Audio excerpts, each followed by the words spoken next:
Good morning, everyone. My name is Leanne Larson. I'm the Vice President of Education at the Wisconsin Hospital Association, and I'd like to welcome all of you to our webinar today, Inpatient Dialysis in Rural Health. Today's webinar is being presented by WHA corporate member, Outset Medical, and WHA's member hospital, Western Wisconsin Health. Just some housekeeping items for everyone. We do have a large number of people on the webinar today, so we have everyone muted currently. We ask that you please put your questions in the chat, and questions will be addressed and answered at the end of the webinar. Today's webinar is being recorded, and for those of you who are WHA members, you will be able to find the recording of the webinar up on the WHA On-Demand Learning Center this time tomorrow. If you are not a WHA member, I ask that you please connect with your Outset Medical representative. And finally, the use of all third-party AI recording tools, such as Read AI, is strictly prohibited, and we thank you for your cooperation. It is now my pleasure to introduce you to our speakers. Eilidh Pederson joined Western Wisconsin Health as their CEO in January of 2022. Prior to joining Western, Eilidh served as the Chief Operating Officer at Brattleboro Memorial Hospital in rural Vermont, and in a leadership capacity at Bell Hospital, a critical access hospital in Ishpeming, Michigan. Western is an independent 22-bed critical access hospital in Baldwin, Wisconsin. Western's cornerstone programs include the provision of holistic care delivered through 2 rural health clinics, a growing obstetrical department, a swing bed program, full-service surgery delivered through a robotic-assisted care, a 24/7 fitness center, and a full rehabilitation program. Eilidh views the future of healthcare as quality medical, dental, and mental health coming together at the best value for patients. Dr. Michael Aragon is a board-certified nephrologist currently serving as the Chief Medical Officer at Outset Medical, where he focuses on transforming dialysis care and patient experience. He has an extensive background in kidney disease and hypertension, including over 15 years of clinical practice in North Texas, and holds a medical doctor degree from the University of Texas Health Science Center in Houston. And with that, I'll turn things over to Dr. Aragon. Thank you, Leanne, and thank you everybody for joining us. One quick second, I'll get the slides up on the screen here.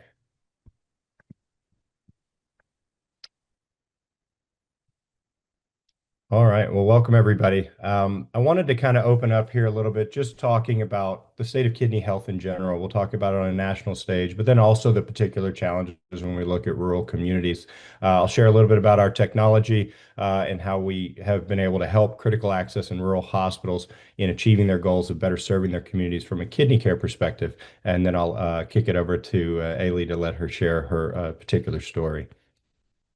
So look at the current state of kidney care. We've got our challenges, and I think we all know that. We've got a growing population of patients that's expected to continue to grow over the next 10 years. And I think in general, if we look objectively at the standard of outpatient dialysis care, for example, our clinical and patient-reported outcomes are likely not what we intended them to be. We probably have higher goals than what we're achieving now. And in the acute side, we're also seeing those same types of clinical and patient-reported outcomes as well. Financially and on the federal level, there's a lot of pressure nowadays for all of healthcare and in all different avenues. Medicare expenditure on ESKD alone is extremely expensive for a relatively small percentage of the population. Extended length of stay associated with ESKD admissions leads hospitals to generally lose money as a result of caring for these patient populations. And then, as we've seen for the last several years, there's been a lot of focus on the federal stage. First time ever that kidney health has been on such a big stage, but also that pressure coming across the entire healthcare continuum of trying to find ways to reduce cost and improve quality of care. When we look at our challenges on the provider side, nephrologists are not filling fellowship programs the way we would hope. And at the ratio today of nephrologists to patients with chronic kidney disease, you're at about one nephrologist for every 4,500 patients. So these physicians are in limited supply and really being charged with caring for a very large population of patients. On the nursing side, we've had staffing shortages for years. Nephrology nursing is no different. And although it has seemed to improve a little bit coming out of the so to speak, COVID years, still remains relatively limited. And then when we look at the technology, what have we done to try to help ourselves, help our nurses, health systems, nephrologists care for these patient populations? In general, the technology of today for many, many manufacturers looks very similar to what it did 20 years ago. The devices may have newer screens or be a little taller, a little shorter, but in general, they have the same kind of limited flexibility and requirements for water purification, as well as that difficulty in helping health systems scale just in their limitations. On the rural health side, unfortunately, the challenges are even greater. When we look at our patient populations in rural communities, in general, a reduced access to health information. They may have very limited access to these same specialists we talked about that are in limited supplies. If they have an option for dialysis in their community, it's usually one provider or one type of dialysis. And unfortunately, this population across the country averages about, 1.7, 1.8 hospitalizations per year. If their local community facility cannot provide dialysis, for example, those patients are forced to travel long distances for these hospitalizations that may be 7 to 10 days in length and separate them from their support systems and from their families and their communities. In addition, we look at this, the high reimbursed procedures that many acute hospitals rely on for their financial health. The scarcity of the specialists in rural communities make those a little more difficult to access for critical access in rural hospitals. To have to transfer patients out for services you don't provide can be extremely expensive. And then again, when we look at the moral mission for most of our rural and community hospitals, it is to care for the entire community from a health side. And those services that can't be provided, again, limit that ability to do that.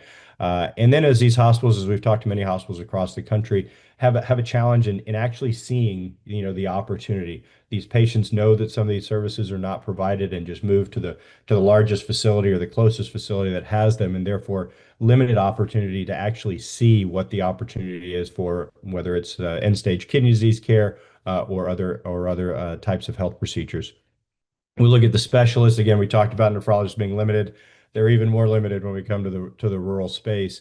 And being in a private practice that was based in an urban area, our travel to that rural community was very difficult, not only to provide the coverage that these patients need, which I did, but again, traveling long distances to do that, and then often finding when you get to that community the limitation in resources you have, particularly if the critical access rural hospital in that area doesn't provide certain types of services, whether that's dialysis, whether it's access care, et cetera. And so real challenge for nephrology practices in traditional care models of face-to-face in-person visits to be able to provide the type of care that they would like to provide or they can't provide in larger areas.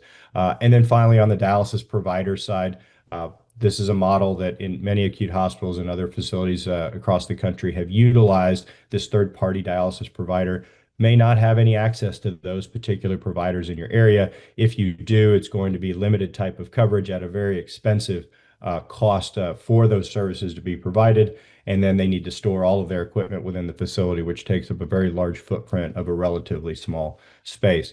So again, we're not without our challenges in kidney care, and particularly when we look in rural healthcare as well. I'd mentioned a little bit kind of outdated technology and really when we look at the technology space for dialysis, it's important to remember all of these devices do two things. They provide metabolic clearance, so they remove toxins and clean blood, and they remove fluid. And so in a traditional model, conventional technology, if you want to do that short, that's one type of device. That device needs a water purification unit. So one device actually means you need two devices. May take months to develop proficiency here, and then operationally to manage all of that equipment. And then you're just limited to your kind of standard dialysis care. If you need to go longer therapy, and again, sometimes we have patients that are critically ill, we need to at least manage them, whether we're going to keep them in-house or whether eventually they need a higher level of care. That ability to provide prolonged dialysis or longer therapy That requires a whole separate set of technologies, a whole separate set of consumables, and they can only provide your longer therapies. They can't really provide your shorter therapies, and extremely expensive from an equipment and supply cost utilizing sterilized dialysate prepackaged, and therefore, your pharmacy needs to store a lot of this. So all of this is dialysis, and all of this does the same two things, but you need multiple pieces of equipment to provide the type of care that you would want for your community. And so what we did at Tablo at Outset with Tablo was look at all of that and said, yes, it is all dialysis. Why can't we create a device that's flexible enough to provide all of those types of therapies? And so over the years, develop that technology and now have the ability to do intermittent hemodialysis, do kind of mid-range, longer therapies, typically referred to as SLED, and then we can do that SLED or PERT type therapy all the way up to 24 hours. And so now with one technology that purifies its own dialysate, purifies its own water, we don't need the additional equipment. One device alone can manage the patient population within an acute setting. In addition, to try to help with operational flexibility, Tablo is connected with just Wi-Fi connectivity alone, stores all of its documentation in the cloud. We've been surveyed by many surveyors over the years, now over 900 hospitals and doing about 1 million treatments per year. We've been able to provide that simplified survey readiness. You don't need big 3-ring binders stored in your dialysis director's office. But now all of that can be available online and can be pulled down very easily for a survey. We provide remote viewing of the treatment itself, kind of an example of that you can see in the center of the screen. And this allows really telenephrology to have even more visibility into your treatment itself, or the ability for a technician, similar to how we do cardiac monitoring, so a single person at one site that could actually oversee how those treatments are going while the nurse is at bedside delivering therapy. In addition, we have EMR integration opportunities. We've integrated with many EMRs over the years, and then centralized device logs. So this is looking at all of your disinfection, all of your maintenance, all of those things that you need, again, to document that you're providing high quality care and that you're maintaining and monitoring these devices, while all of that available electronically, again, to try to simplify the process. The device itself was designed really with the idea of a non-professional user, so a patient at home or a care partner, someone with no medical background. And so with that, we implemented certain parts of setup and takedown and treatment really with that particular person in mind, knowing that if we could do that and do it well, that the acute nurse, a well-trained nurse, whether they have a lot of dialysis experience or a little bit, or whether they're ICU trained, that ability to be able to learn and develop proficiency in the device quickly, automated as many steps of the setup as we could. The touchscreen guides the user through every step of every treatment. Alarms come up. The screen will also guide them through alarm resolution. And so again, when we look at our rural and critical access space, we may not be doing treatments every day. We may be doing, several treatments a month. This ability to maintain proficiency, one, get our nurses to proficiency quickly, and then two, be able to maintain that proficiency with reminders on the screen every time they treat, step-by-step instructions, really helps maintain that proficiency at a high level, even when treatment frequency may not be high.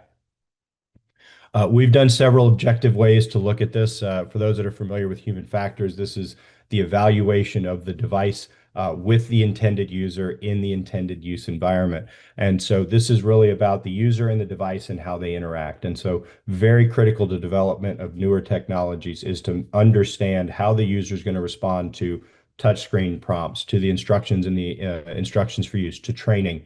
And so the idea here, we did objectively a study where we took nurses and technicians with dialysis experience, and then we also took patients and care partners with no experience with the device itself. They each went through standard training. For our healthcare professionals, that's a single 3 to 4 hour session. And then for our patient and care partner, that's 2 3 to 4 hour sessions. And then we let them go home and had them come back. This is a kind of an opportunity for them to forget, so to speak, and then bring them back and have them, try to go set up the machine with no new prompts or no new training. And what we were able to show is, for those with a lot of experience, obviously we expected them to perform better, and they did.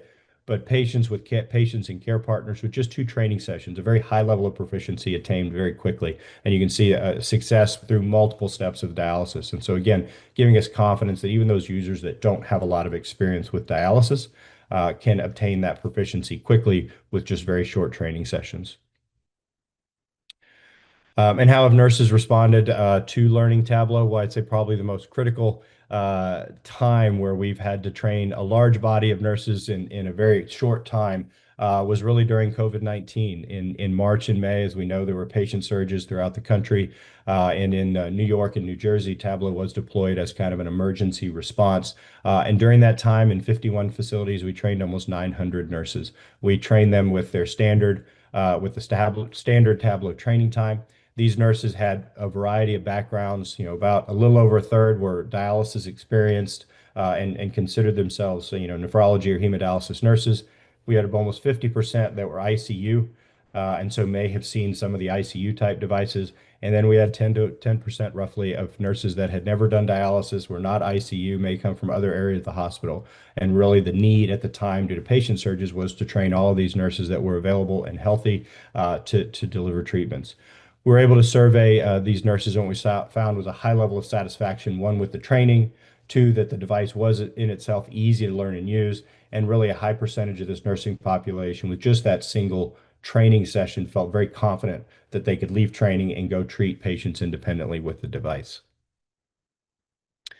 And then finally, in the rural hospital and critical access space, we have done this with several facilities across the country. Several have been kind enough to either present abstracts or share their data with us or more broadly throughout the healthcare community. In Palmer, Alaska, a rural hospital, about 150 beds. They had been outsourced they did not have dialysis services available. And with that, we're transferring over 70 patients a year to outside facilities every time one of these patients, either with severe AKI or with end-stage kidney disease, arrived at their facility. They decided to insource with Tablo, and really in the first 12 months did over 300 treatments. With that, only one patient was transferred for non-dialysis reasons in those first 12 months. And just to try to highlight the quality of care they were able to deliver, 0 CLABSIs over their first 24 months of care. So their nurses that had learned how to deliver dialysis through training programs were able to deliver that well without any incidents of central line associated bacteremias. Pivot to the other half of the slide, a critical access hospital in Washington, again, looked at their community and said, this is something we need to do for patients in our community. Their original ROI was looking at about 18 months. They were able to deliver that within 6 months, really by delivering a higher than anticipated volume. I think it was a conservative estimate on how many treatments, and again, kind of speaking to the lack of visibility of what may end up coming to your facility, or how many patients may be driving by with acute kidney injury or end-stage kidney disease treatment needs. They achieved 140% of their anticipated volume, and you can kind of see here with again, no infections, achieving their treatment goals of prescribed time and fluid removal, and we're able to maintain a very high level of compliance with all of the water testing and cultures and things that are needed along the way. So again, the ability to bring this in with a nursing staff that doesn't have a lot of dialysis experience and be able to provide this therapy at a high quality with a high level of compliance as well. So just wanted to share a few of those examples, and now I will kick it over to Eilidh. Great, thank you so much. Thank you all for being here this morning. My name is Eilidh Pederson. I'm the CEO for Western Wisconsin Health Critical Access Hospital in Baldwin, Wisconsin. Our mantra at Western Wisconsin Health is to redefine rural healthcare. We want to do more in our rural facility than people generally assume that a rural facility can provide. For those of you who work in rural medicine and at a rural facility, I'm sure that you hear that often from your patients or even your team members, that in rural medicine, we are less than fill in the blank. Quality of care may not be as good. The access to services may not be as robust as an urban medical center, that there may be fewer options. And we really want to work hard to redefine that thought process around rural healthcare. We want to do more than what people believe that we can. And the provision of inpatient dialysis is truly a testament to that. Next slide, please. Thank you. So at Western Wisconsin Health, we have over 480 employees, and we provide care over 19 different departments. Our mission is to build a healthier tomorrow together. And again, we believe that the provision of dialysis further helps our mission. We are truly a safety net hospital. There are few options for healthcare where we live, where we reside. And transportation barriers are very real for our rural community. And again, for those who live and work in rural community, I'm sure you can relate to that. There is no public transportation. There are no buses. There's no Uber. There's no Lyft.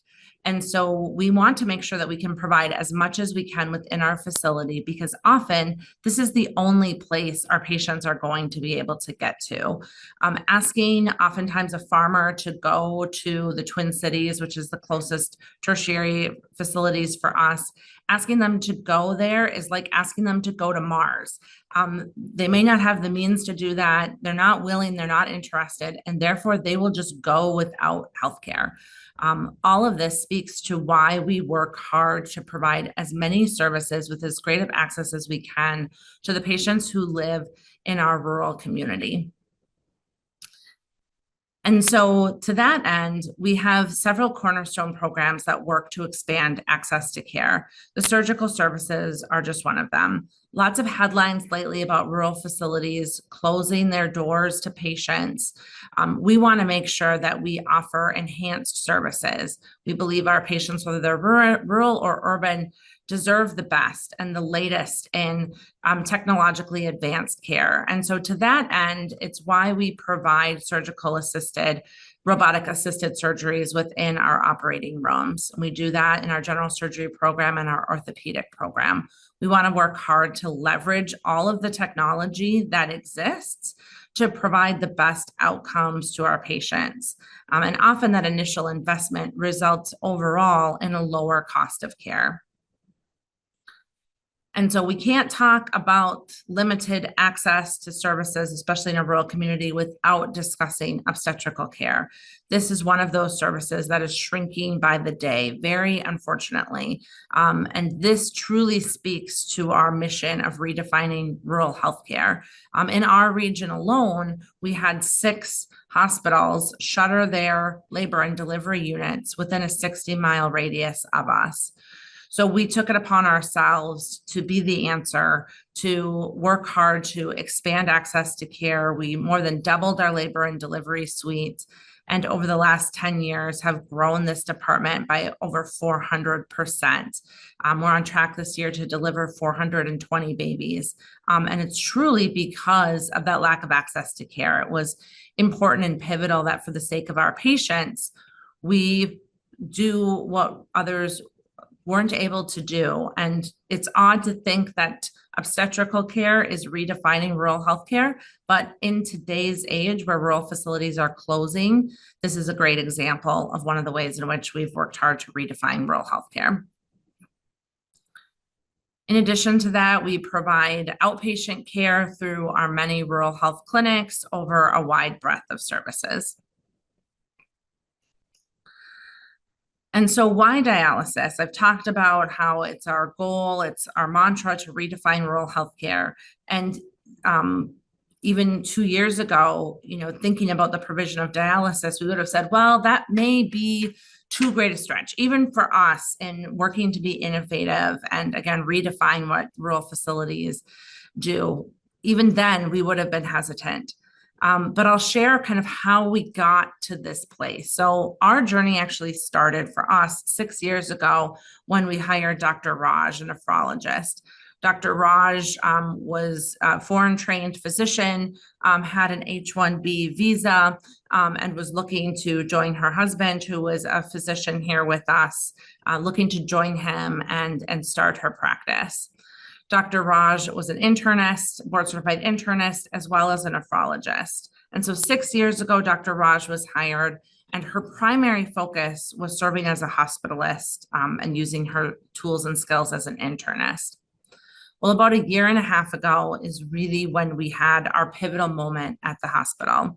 Dr. Raj was serving as a hospitalist, and I received a call from her in the evening. I remember the day vividly, a cold December day. Dr. Raj is a very stoic individual, a very strong, fierce physician. And I knew right away something was wrong because I could hear the emotion in her voice. I could hear her concern from the moment she started talking to me. And her concern was that we had a young patient who had come through the ED, subsequently had been admitted, new onset diagnosis of end-stage renal disease, and needed dialysis immediately. Dr. Raj shared that she was very concerned that if we did not find a location to provide this patient with dialysis, that he was going to die. And that was unimaginable, as we pause to reflect on this in this day and age, to have a patient in that particular state. We couldn't have imagined it. It was terrible. She had said at that point, she had called 20 facilities in our region that could provide inpatient dialysis care, but could not find a bed. All of the beds were full. She didn't know what else to do. I asked her, how could I help? Where did she need support? And she said, I need you to pull strings. I need you to help me find a place for this patient to go to receive the dialysis they need before they die. And so got on the phone with her. We had a facility lined up in Indiana. So reminder, we're in rural Wisconsin. We were set to fly this patient to Indiana to receive care when our Hail Mary came through and we were able to find an inpatient facility closer to us who would accept that patient. After we got the patient transferred and we knew the patient was safe, Dr. Raj and I debriefed on the situation. And we made a pact in that moment that we cannot let her talents go to waste. We cannot let the will that we have as a hospital to redefine rural healthcare, to limit our abilities to provide dialysis. We cannot ever have this situation again where a patient in our care faced an unimaginable circumstance because we couldn't provide the care. And so we committed to each other that we would do whatever it took to provide inpatient dialysis care in our facility. And really, truly, that's when our journey began. Indeed, in our gap analysis, identified that the closest inpatient dialysis center was 17 miles away. Again, asking a farmer to go and do that it's not happening. And there's only one outpatient dialysis center in our county. So it truly spoke to the need in our region for dialysis care. As we looked at the numbers, and I'm sure all of you, particularly administrators or CNOs or DNOs, as you have these conversations, who's a stakeholder that you have to appease while you're CFO? And so one of the first questions is, do we even have the volume to support something like this? Are we going to build this and no one will come? So the first thing that we did is we looked at our market. We looked at our primary market and we looked at our secondary market. For us in Wisconsin, we rely on the Wisconsin Hospital Association, their tool called Cavio that helps provide market data. And so we looked at our region to identify who could possibly need dialysis care and how many patients are we contemplating serving. And so, of course, we looked at those who were truly in end-stage renal, had that diagnosis, but we also looked at patients progressively who had chronic kidney disease, stages 1 through 5, to determine who was in the pipeline for needing these services. These were good, solid, robust numbers. In addition to this, though, really this is the tip of the iceberg. The numbers that we didn't have that we knew existed included those patients that Dr. Aragon cited earlier that simply bypass your hospital because they know that you're not providing inpatient dialysis care. So these are patients with a comorbidity who you may admit for another reason altogether, but choose not to come to your hospital because you're not providing that service. It's hard to capture those numbers, but I think we all know that exists. Secondly, the second tranche of patients not exhibited in this graph is our aging population. Every day, there's an exorbitant number of patients who become eligible for Medicare. Those patients will get sicker over time, and many of them will need dialysis. And it's important for us to evolve with our patients and provide the services that they will be seeking over time. So those are numbers that we know exist that don't even show as one does research on their market. So we certainly went through a journey here from denial to acceptance. We started by reviewing several different vendors to determine who was going to be the right fit. As Dr. Aragon pointed out, we were very frustrated by the lack of technological advancements over the last several decades. It was hard to believe how far we've come in medicine to see dialysis machines had not evolved. We struggled to find a vendor that was going to meet our needs until, of course, we met Tablo. We were very compelled by the fact that Tablo is a self-contained unit that doesn't take up an entire room. It's relatively portable, and it's licensed and certified for at-home use, which really helped with our self-doubt. We heard many times, how can we do this? We're not in ICU. And our thought process was, well, this is licensed to do at home. There has to be a way that we can figure out how to do this for our patients. So as we went through that journey, we determined that Tablo was going to be the right partner, had the right type of equipment that we needed, determined that we wanted to move forward, and are now in the launch phase. I'll share here in a few slides the data that we use to help us finalize the decision and more about our journey. But until we get there, first, I'd like to show the video of exactly the self-contained aspects that I shared regarding Tablo.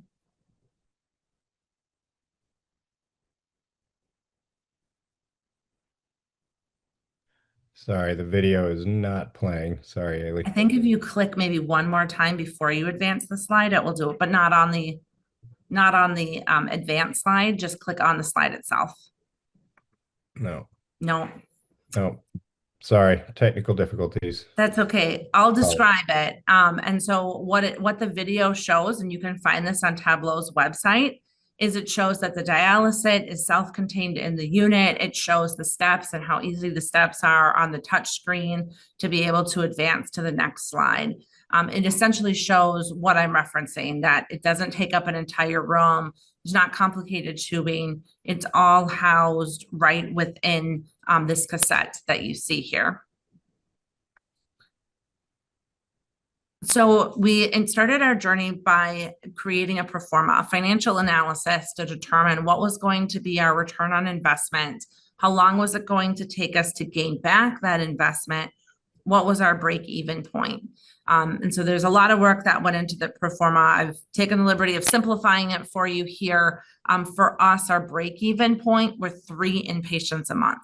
Very achievable and reasonable, which gave us confidence in that this is something that we could do. For us, our return on investment is 12 months.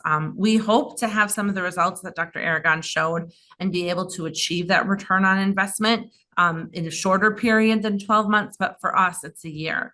And for those who have engaged in a return on investment study, a year to gain back your investment is remarkable, and for us was very compelling. From a billing and reimbursement standpoint, I've included the CPT codes here that one uses through the provision of inpatient dialysis. We explored, do we purchase the equipment or do we lease the equipment? The fact that that option even exists is really important because not every company allows for that, which was part of our review and going with Tablo, was that they provided that flexibility. So depending on what was going to be the best scenario for us, we had a choice. And I encourage you, if you're considering that, to learn more both about what it looks like to purchase and own the equipment versus an operating lease. For us, from our financing model, we decided to go with an operating lease, which means that we pay per use, which also reduces the financial risk and the outlay that's required to get started with this. Again, for us, that was really important. We wanted fewer barriers to entry because we don't ever want to find ourselves in a place where we can't deliver life-saving care when we have the expertise in-house to do that. As a critical access hospital, the prospect of working with our swing bed patients was also really important to us and financially lucrative. It's one of those financial levers that critical access hospitals have that dialysis can help you fully utilize that. So when it comes to swing beds, we were finding that we weren't accepting swing bed patients who needed dialysis because we felt that if they had to go on an excursion to receive that dialysis, that we didn't have enough time to offer the rehab services for them. So by providing inpatient dialysis, it can actually help one improve the number of swing beds that they can accept, because you can do this all in-house.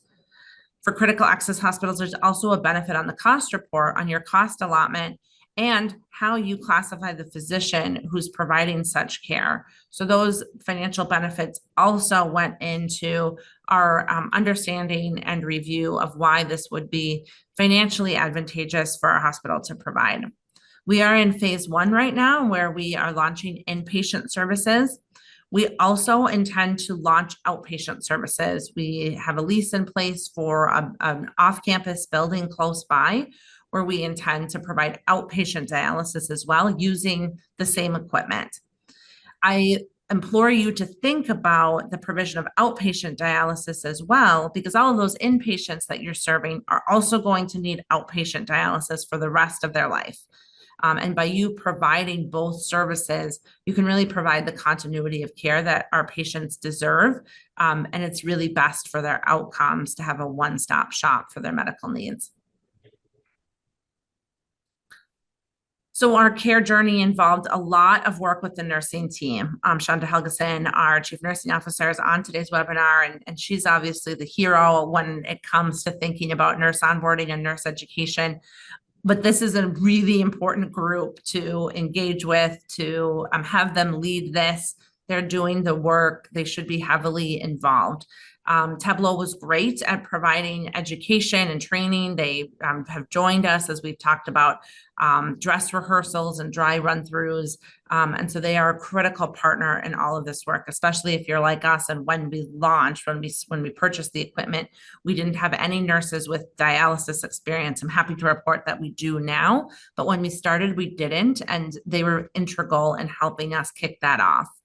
The water testing is a really important component of this work, and something to learn more about to make sure that you have all of the information that you need to dictate your timeline and how you start. The water testing is critical because, of course, you want to make sure that you have clean water as you work to provide this service to your patients. Having the internal resources that you needed, whether that's trained staff or the equipment necessary to house your dialysis machines. It's really important to know and understand that. We're happy to help answer those questions. Other groups have been instrumental to us as we've worked to learn more. But these are chemicals that you're using that are important to be stored effectively to make sure that you're keeping your staff and your patients as safe as possible. And then the CMS certification. Due to the nature of the device for a critical access hospital, it limits the type of certification that's needed, but understanding whether you're a CAH or PPS hospital, what type of CMS certification you're going to need, inpatient and outpatient, making sure you have that intel again as you map out your timeline is something that I would advise as you work to start your journey here. These are things that came top of mind for me as our hospital was exploring. It's something I heard from our team frequently, and it's something that I hear from other hospitals too. So just again, in a quest to help all of our hospitals make sure that we have everything that we need to move from specialists to generalists, I think it's important to talk through some of the misconceptions that we've worked to overcome. Number one, this prospect of not having a nephrologist. Yes, Western Wisconsin Health is blessed to have Dr. Raj, a nephrologist, but I would say that you don't need a nephrologist on staff to start this program. For us, Dr. Raj is not available 24/7. As much as I wish that woman could work full-time and every day, all night, she can't. That's appropriate. And so we need an option to have a nephrologist available to us when she's not here. And for those of you who don't have a nephrologist, this option could work as well. A telenephrologist is acceptable to be able to provide these services. For us, we work with Eagle Telehealth. They were already our telenocturnists. And so it was easy to have them help us from a telenephrology standpoint. So Eagle is a great example, but there are other groups that can provide teleservices, telenephrologists to help meet this need. My favorite one, only ICUs can provide inpatient dialysis care. If I had a nickel for every time I heard our team say, well, we're not an ICU, how can we do this? This is that part of redefining rural healthcare.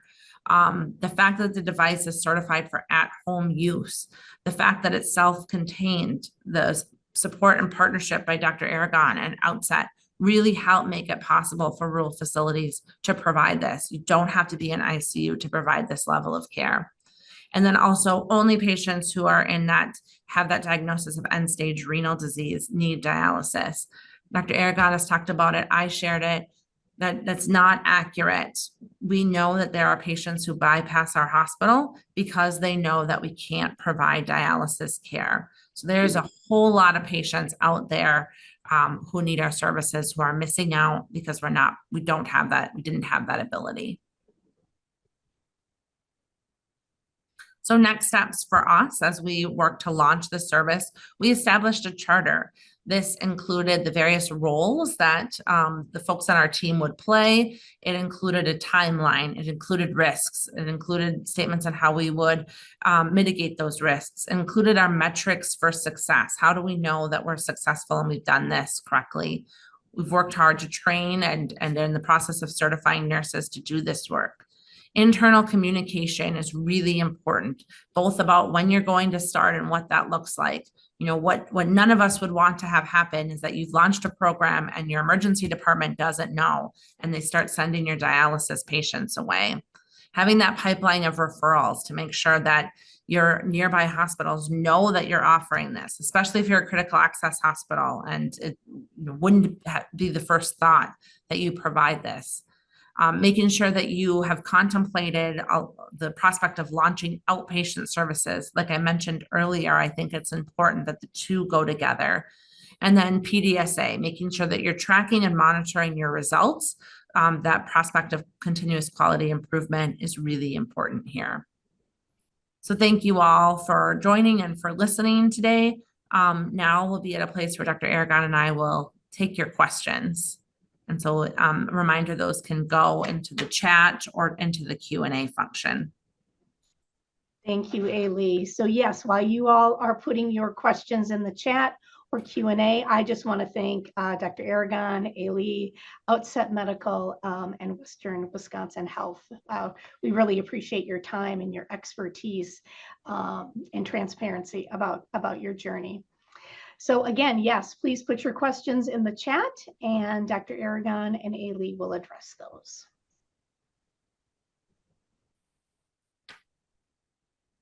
I saw one question, which was, is it possible to get a copy of the slides? And yes, I think, Leanne, you said that the recording will be up on your website, right? That's correct. And I can also put a PDF version of your slides up there as well. Excellent. Hey, there looks like another question here. Are you planning on doing one-on-one nursing care? Do you want to take that, or do you want me to answer how we intend to do that? If you want to start, and I'll be happy to fill in. Okay. Yes, that is how we intend to roll this out, a nurse to be there with the patient to deliver the dialysis. We've also talked about where we place our patients who are on dialysis and having them be in a place close by to the nurse's station so that the nurses can stay at the nurse's station and observe them for the duration of the dialysis. Is something that we've talked about being really important, certainly on the inpatient side, but also as we've explored the outpatient side as well. That patient placement is really important for safety and for efficiency.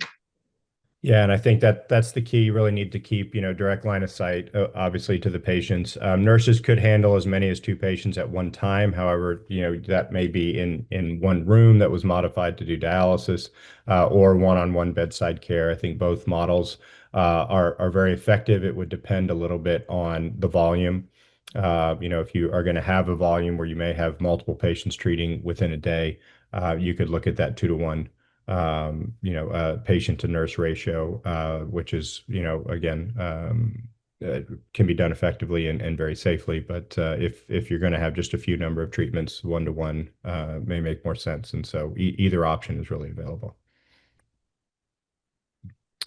Looks like we did have another question here. Looking back at when you first went live or when you're about to go live, is there anything you would do different as you're getting close to that time point? Yeah, it's one of those things in any journey. You learn the best as you work to get started. And so I think for us, I would say the biggest takeaways and our lessons learned were some of the details that you can't really know until you get started. So the water testing was a big takeaway for us, and then how we store the equipment and the materials, making sure that they're stored in a locked and safe location was something that we learned as we went through the process that I would advise folks to think about more on the front end as you get started. And that's actually a good lead into. We did have a question about water testing, and could you talk a little bit more about that? I'll share a little bit from the technology side. Really, the device has a certain spec. It's a very broad spec of incoming water. And so what we do, since the device will purify water itself, it has a combination of 7 different filters, sediment filters, carbon filters, RO-based water purification, and then 2 ultra filters. And so what we will do with site testing, and you evaluate the water, you adjust the how that water purification system may works depending on what that incoming water source is. And so it's an important step for our field service technicians to be able to, again, to set the device correctly. One thing we've learned being all across the country and now being commercially available for 6 years is everywhere water is different. And so whether it's high purity or high alkaline, has a lot of sediment, all of those things can be addressed in most situations. I think very rarely if we needed something else to be done. But again, knowing what that incoming water is helps the device settings to ensure, again, that you get high purity water through the water filtration system. And so those steps need to be done kind of ahead of time, just to ensure we're providing at least AMI quality water, which is the requirement. And I'll add that before we even purchased the equipment, Outset recommended that we test the water to make sure that there weren't any problems, just to help us with the launch. And we had good water, and we have yet to have a negative water test. So it's important to budget the time in for that, but it's probably unlikely that your hospital is going to have a problem with water. But one of those required steps, again, that ensures safety for patients. Yeah. We did have another question here. Our critical access hospital is 3 hours from the nearest definitive care facility. Do you believe this is still a viable option when the backups are so limited? I think absolutely. I mean, that's a great example of why you would need this in your hospital. It speaks to what I shared earlier in our story, that there are fewer and fewer options for patients, and thus, as rural facilities, particularly remote rural facilities, it's really important that we evolve to provide the services that our patients need. All right. And another question here, could you speak a little more on the CMS requirements to establishing, accrediting an inpatient program? And does it apply to inpatient as it does outpatient? So there are 2 sets of CMS requirements, one for a critical access hospital, one for a PPS. The PPS requirements are a bit more onerous than it is for a critical access hospital, but I will say that for both of the sets of requirements, it's less than it would be given the design of Tablo. Because it's a self-contained unit, the requirements are much less rigorous and onerous. For a critical access hospital, it's fairly basic. And it's something where the surveyor will come, look at your setup, look at your policies, and certify you to be able to get started. And then for the outpatient side, it is slightly different than inpatient. And so it does have to go through a separate process, but again, much less onerous due to the nature of the device. And policies are something that I think we could all benefit from sharing with one another, because they're all going to be pretty straightforward. Yeah, we have several questions here about dialysis session length, and I know you haven't quite gotten started yet, Eilidh. So if you want, I'll take that. And in general, One of the real benefits to Tablo, as I mentioned, is the Wi-Fi connectivity and that ability to transmit, de-identified data. And so we're able to see kind of average section length, but we've also had many hospital partners who have either presented or published their data as well. In general, I think as a nephrologist, we want 4-hour sessions on everybody. I think in reality, in a lot of acute settings, that just may not be possible based on either patient volume or any multitude of other variables. In general, though, again, nephrologists are going to want a 4-hour treatment. What we've seen data presented from our hospital partners and data we've presented is that ability to, with the technology, obtain that clearance in as little as 3 hours and 15 minutes, 3.5 hours, 4 hours. So it really ends up becoming an operational and clinical issue between the nephrologist that's ordering and the facility. Again, I know nephrologists, our desire is almost always 4-hour treatments. However, again, we've been able to demonstrate the ability to achieve that clearance, that target clearance you need for dialysis in shorter timeframes if that's what's required. There was a question here about.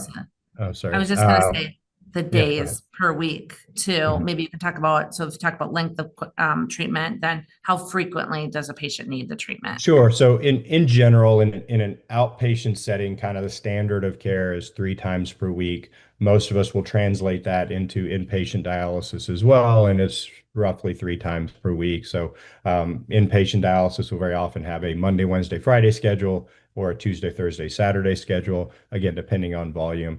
And so, yeah, 3 times a week is pretty standard. However, in the acute setting, we may have patients that have a lot of fluid or may have, a very high metabolic drive, and so may need a little more frequently. The device can do treatments daily and can do, with a software upgrade, be able to do all the way up to 24 hours. The version without the software upgrade can go up to 12 hours. So again, you can run longer if needed. You can run more often if that's what the patient's care requires. But the standard in standard routine dialysis is usually 3 days per week. And then there was a question here about warming the fluids, for warming fluids. So Tablo will take water from the incoming water source. So there's no additional equipment. It's direct connection, could be to a sink or a shower head, could be a dialysis box, kind of wherever. But there's no requirement for plumbing modification. We can connect to kind of standard sources of water within a room that has water and plumbing connected. The device itself has internal heaters, and so it will heat heat the water. And then will proportion dialysate itself. And so again, that ability the device actually allows you to prescribe what dialysate temperature you'd like to achieve and maintains a high level of accuracy within about 0.5 degree Celsius of the target. And so again, no need for any external warmers. The dialysate is being made on demand. We're not having sterile bags kind of hanging at room temperature or requiring an external water purification system to purify.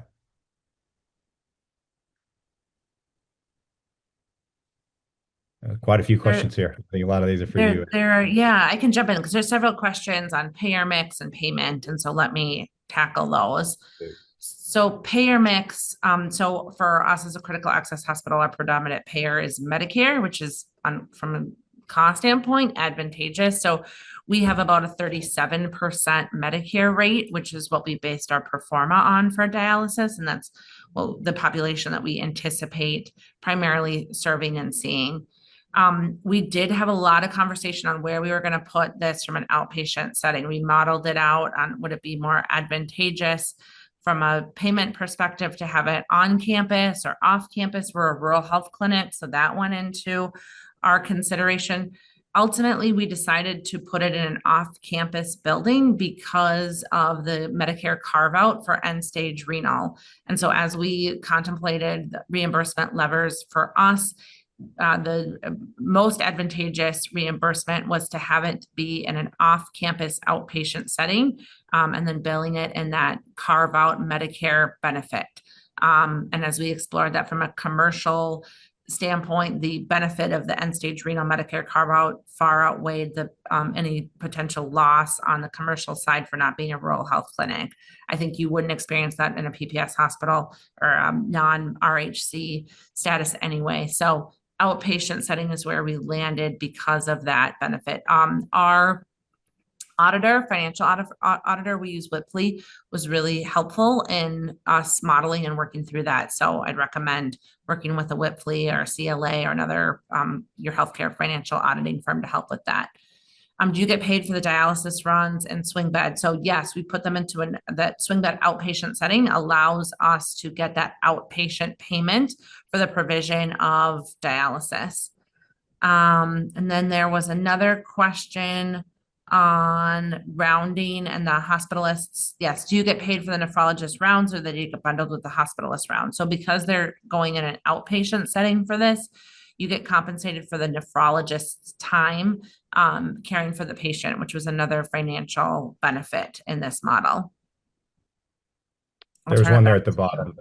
Sorry, did you look at expected impact on downstream and ancillary revenue? Yeah, so a big one, I think, here, as you consider it, is just the enhanced patient population that you're going to receive by offering this service. Suddenly, patients for us who had been traveling to different parts of the state to get their outpatient and inpatient dialysis care are now coming here. And we then hypothesize that they'll transfer all of their services here. So primary care, imaging, lab work, all of those downstream services would now come to us. So that was certainly part of our thought process in bringing the service on as well. Yeah, I see a couple here technology related. So if it's okay, I'll jump in with, is Tablo system compatible with all types of accesses? Yeah, so we've been used again in the acute setting for quite some time, as well as at home, and have been used with arterial venous fistulas, arterial venous grafts, temporary dialysis catheters, tunnel dialysis catheters. So yes, able to manage all types of dialysis accesses. And then there was a question about what patient population cannot be served by Tablo. Is Tablo clinically equivalent to CRRT?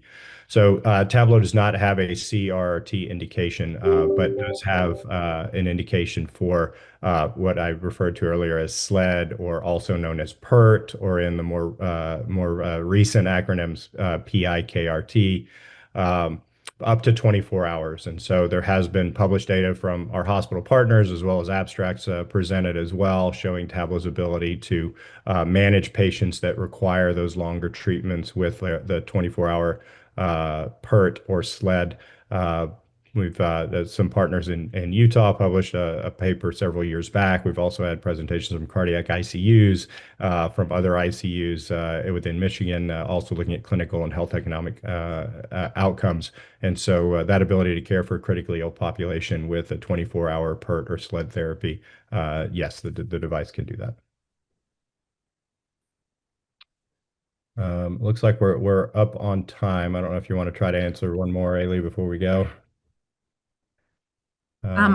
Is it difficult to meet hospitatory regulatory requirements? I would say no. Those were meant for us by policies that you want to have in place anyway, because they're good practice and helpful for your teams to have that. So I think very reasonable and achievable.